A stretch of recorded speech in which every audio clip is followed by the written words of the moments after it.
Mga kababayan, punta po tayo sa example number 4. Tayo po natin. Luis is 26 years old. Her daughter is 4 years old.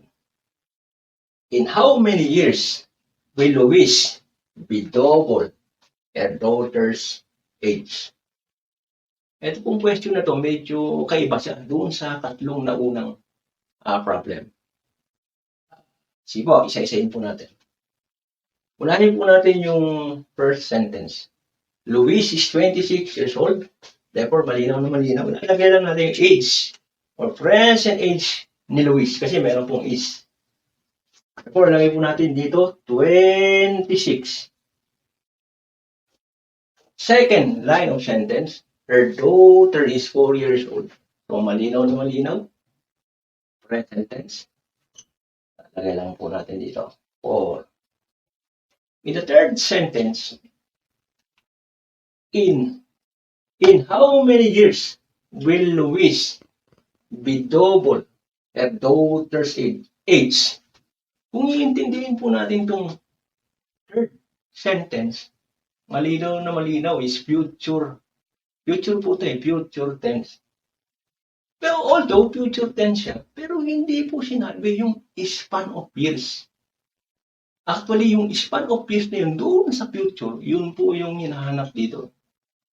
Ibig mo sabihin, kung yun ang hinahanap, ang mangyayari po dito, magiging, since future siya, magiging positive x siya. So, pagka ganun po, ang mangyayari, sa future age ni Luis is 26 plus x. Ngayon, yung daughter niya naman, yung future age yung daughter niya is 4 plus x. So, complete na po yung data. Punta naman po tayo sa condition. Yung condition, malinaw din po rito yung sinasabi. In how many years will Luis be double her daughter's age? Pero kung mangyari po dito, pwede po natin sabihin na L for Luis is equals to double therefore 2D. D for daughter. Kaya nag-i-refer po natin doon sa future. Again, future. Kung mangyari po, Luis, future, 26 plus x is equivalent to daughter future age 2 4 plus x. Therefore, pagka ganito, katulad na sabi ko, tapos yung problema.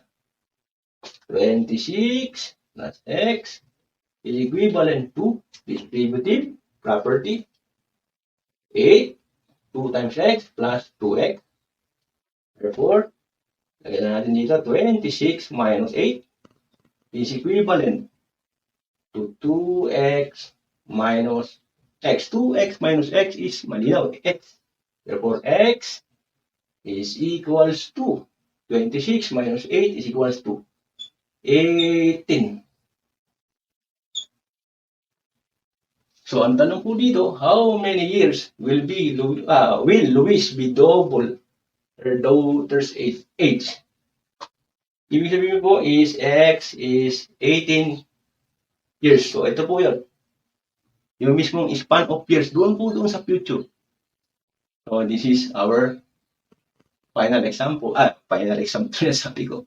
Final answer for problem number 4. Mamaya po, medyo mahirap yung example number 5 natin, pero masaya at maganda rin yung tanong. Sige po, hanggang dito lang po tayo. Punta po tayo mamaya. Antabayan na yung example number 5. Sige po, thank you.